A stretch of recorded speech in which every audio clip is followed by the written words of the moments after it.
G'day, mates. Ever wondered how the land down under came to be? From ancient lands to a modern nation, Australia's story is an epic tale, and you're about to get the whirlwind tour. So, grab your akubra and let's dive into the incredible history of Australia.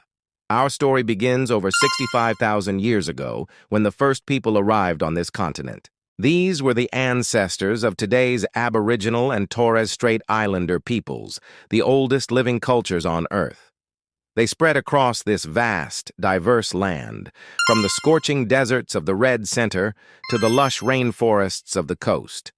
They developed deep spiritual connections to the land, expressed through art, stories, and ceremonies that form the Dreamtime. Imagine a continent teeming with unique megafauna, a world shaped and understood by hundreds of distinct nations, each with its own language and traditions.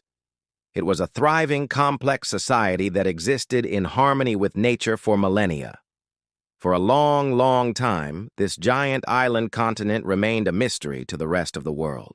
While European sailors charted many parts of the globe, Australia remained a terra australis incognita, an unknown southern land.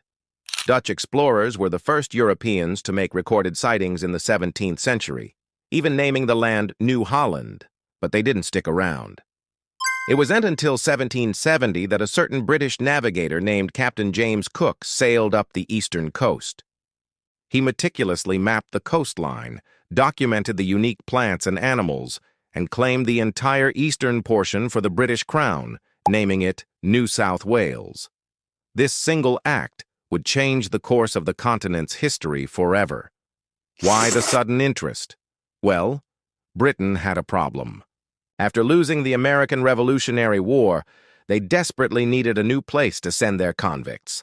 Their prisons were overflowing.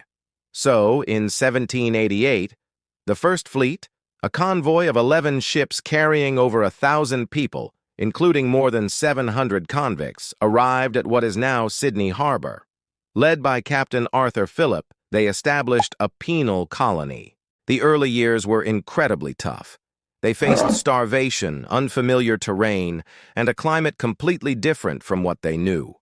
It was a struggle for survival, but slowly, brick by brick, settlement by settlement, a new society began to form. This arrival, however, marked a devastating turning point for the first peoples. The colonists brought with them diseases to which indigenous Australians had no immunity, leading to a catastrophic decline in population. Dispossession from their ancestral lands and violent conflicts became tragically common as the colonies expanded. It's a painful but crucial part of the story, a legacy of sorrow and resilience that continues to be addressed and reconciled to this day. Throughout the 19th century, more colonies were established: Tasmania, Western Australia, South Australia, Victoria, and Queensland. But what really put Australia on the map was gold. The gold rushes of the 1850s triggered a massive wave of immigration from all over the world, including China, America, and across Europe. People flocked to the goldfields dreaming of striking it rich. This influx of people and wealth transformed the colonies, accelerating economic growth and fostering a new multicultural identity. It also fueled a growing sense of national pride and a desire for self-governance. As the century drew to a close, the 6 separate colonies started thinking, hey, maybe we'd be stronger together. After years of debates and referendums, they agreed to unite. On the 1st of January 1901, the Commonwealth of Australia was born.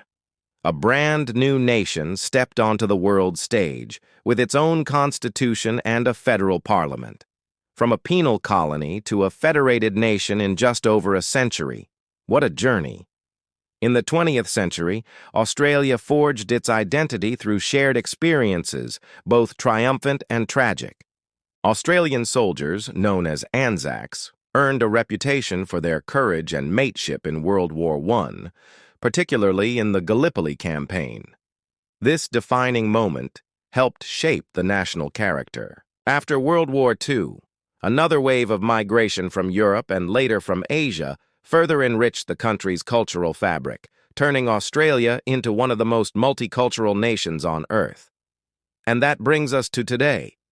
From its ancient roots and dreamtime stories to its colonial past and vibrant multicultural present, Australia is a land of incredible contrasts and resilience. It's a story of survival, innovation, and the ongoing journey of reconciliation. It's a story that's still being written every single day. Thanks for coming on this historical adventure with me. If you enjoyed this trip back in time, don't forget to hit that like button, subscribe to the channel, and ring that notification bell so you don't miss our next journey. Cheers!